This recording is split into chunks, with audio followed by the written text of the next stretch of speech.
Olá pessoal, aqui é o professor George de novo. A gente vai começar hoje, pessoal, o assunto sobre força de atrito, tá? Bem, é, a gente sabe que um objeto sobre uma superfície, ele tem um peso, né? Ele tem uma força-peso devido à gravidade, a força da gravidade puxa o objeto para baixo. Se esse objeto está sobre uma superfície, ele está em contato com ela. Essa superfície oferece uma resistência devido à força de contato ali, né? Que a gente chama de força normal, que é essa força que aponta para cima, tá? E a gente sabe que se, por exemplo, a gente tentar puxar esse objeto, né? Com uma força aqui para frente, que eu vou chamar de F, uma força qualquer, né? Assim como você tenta arrastar uma mesa, uma cadeira na sua casa, né? Existe uma força de resistência para trás devido ao contato das duas superfícies, que é a força de atrito, que eu vou chamar de FAT, tá? Essa força de atrito, pessoal, ela é causada por diversos fenômenos de contato entre as superfícies, tá? Um, os principais fenômenos que causam isso são a rugosidade da superfície, né? Então, as superfícies elas não são perfeitamente lisas, tá?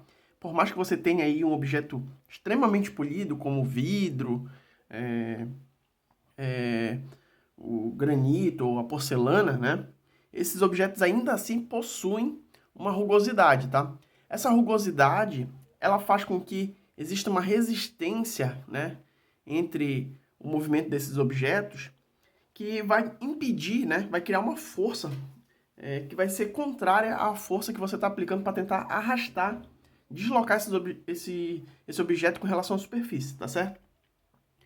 Existe também, pessoal, outras forças, né, que são forças de origem intermoleculares, ou seja, quando eu tenho ali duas superfícies, né, pegando aqui essa parte aqui e ampliando aqui, né, supondo que eu estou ampliando aqui essa visão, né, como eu disse, a rugosidade entre as superfícies, ela causa, né, a força de atrito, né, mas também há, pessoal, forças de atração moleculares aqui, tá? Ou seja, as moléculas aqui dessa superfície, ela também interagem com as moléculas da outra superfície, criando assim forças que vai fazer uma resistência com relação ao deslocamento dessa superfície em relação a essa outra, tá?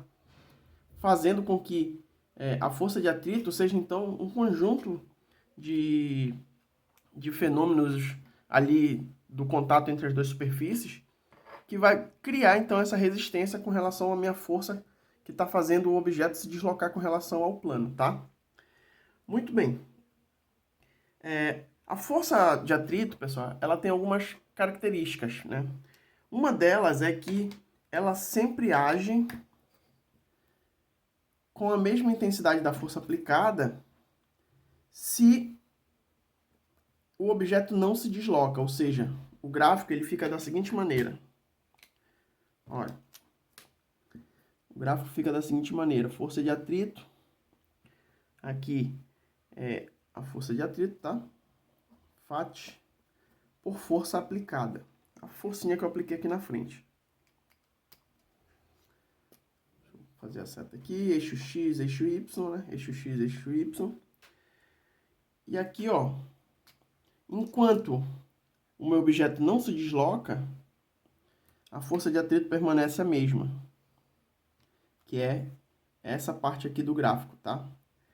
Após o deslocamento, a força de atrito ela permanece constante, só que a força de atrito máxima, né, que eu vou chamar de FAT máxima,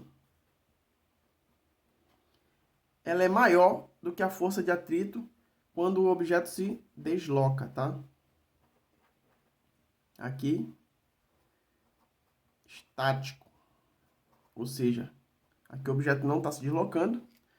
E após o deslocamento do objeto, a força de atrito diminui e permanece constante, né? O que eu quero dizer, pessoal? Ó, imagina assim, imagina que eu quero deslocar um objeto, né? E aí eu aplico uma força nesse objeto. Eu vou aplicando essa força de 0 até uma intensidade X, né? E esse objeto permanece parado. Num certo momento, esse objeto começa a arrastar, né? A se mover. Quando esse objeto começa a se mover, eu tenho a força de atrito dinâmico, né? O objeto está se movendo. E essa força é menor do que o Fat máximo, tá? A força de atrito, que é essa força aqui, ela é dada por μ vezes a normal. A normal é a força de reação da superfície, tá? O que seria esse μ, pessoal? O μ, pessoal, é o coeficiente, o μ, letra grega, tá? É o coeficiente de atrito, tá? Esse coeficiente de atrito, pessoal, ele vai depender de algumas características, né? E essas características são exatamente as características que eu citei aqui, ou seja, cada superfície e cada objeto, né, que estiver em contato com determinada superfície vai ter um coeficiente de atrito diferente, tá? Um coeficiente de atrito específico para cada situação. Esse coeficiente de atrito ele é tabelado, tá? E ele é medido de maneira experimental, ou seja, no laboratório, tá? O coeficiente de atrito, pessoal, ele se divide em dois tipos. Por quê? Porque eu tenho dois tipos de atrito, né? Eu tenho um atrito estático, que é quando o objeto não está se movendo, e tenho o atrito dinâmico, que é quando o objeto está sendo arrastado, ele já está se movendo, tá? É por isso que eu chamo, então, o coeficiente de atrito que eu uso para calcular essa parte do gráfico de coeficiente de atrito estático, tá? Ou seja, eu vou chamar ele de μe, que é o coeficiente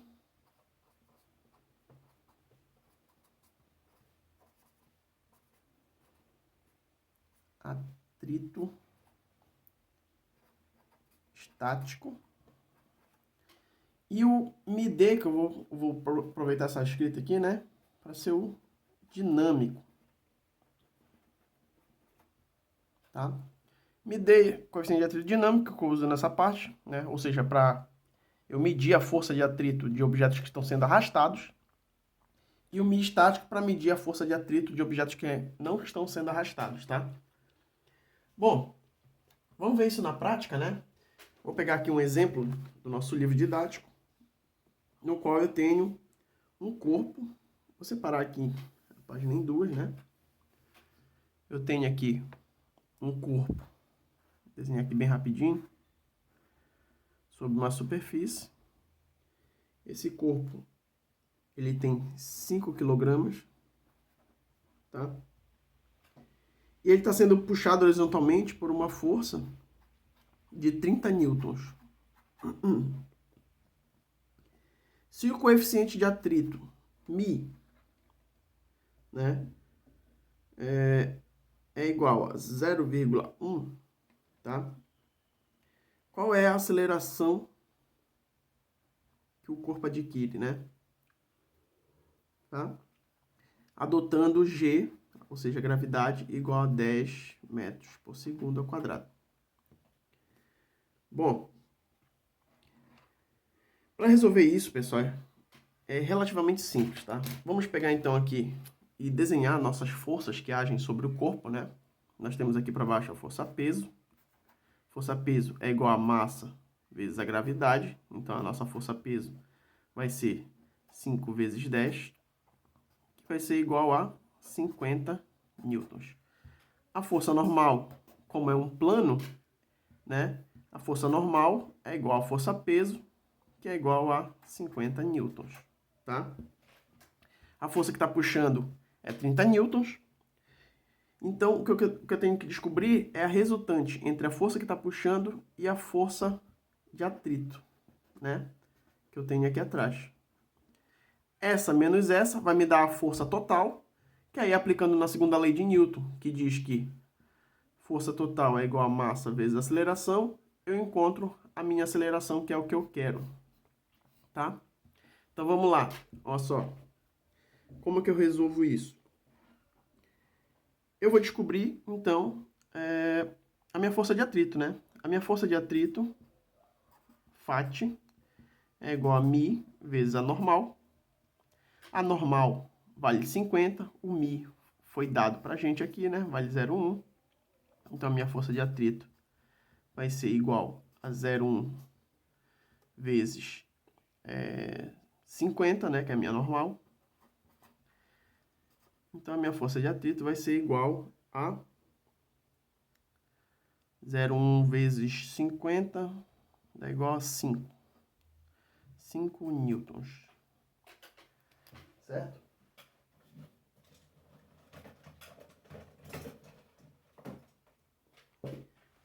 Bom, agora que eu tenho a minha força de atrito, o que eu vou fazer? Eu vou encontrar a minha força total, né?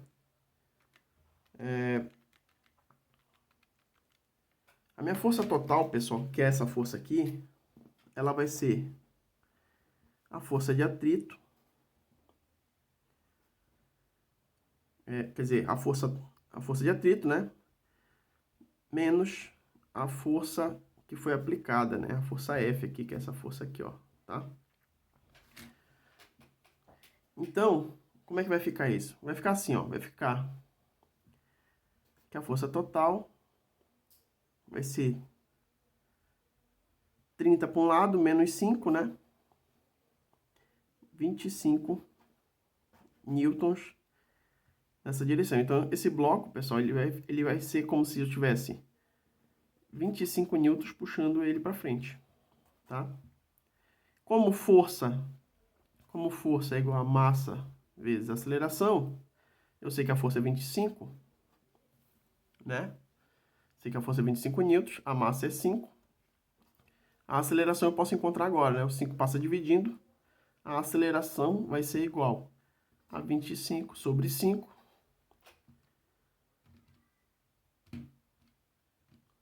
que dá igual a 5, né? Então, a minha aceleração vai ser igual a 5 metros por segundo ao quadrado. Essa é a aceleração desse corpo, considerando a força de atrito, tá? Então, se uma força de 30 newtons está puxando um corpo de 5 kg, que tem coeficiente de atrito de 0,1 com a superfície, né, considerando a gravidade 10 metros por segundo ao quadrado, a aceleração desse corpo é de 5 metros por segundo ao quadrado, tá? Bem, pessoal, esse foi só um exemplo aí. Essa é a aula de hoje, tá? Espero que vocês tenham entendido. A gente vai desenvolver aí mais exercícios para frente, tá bom? E é isso aí, até mais.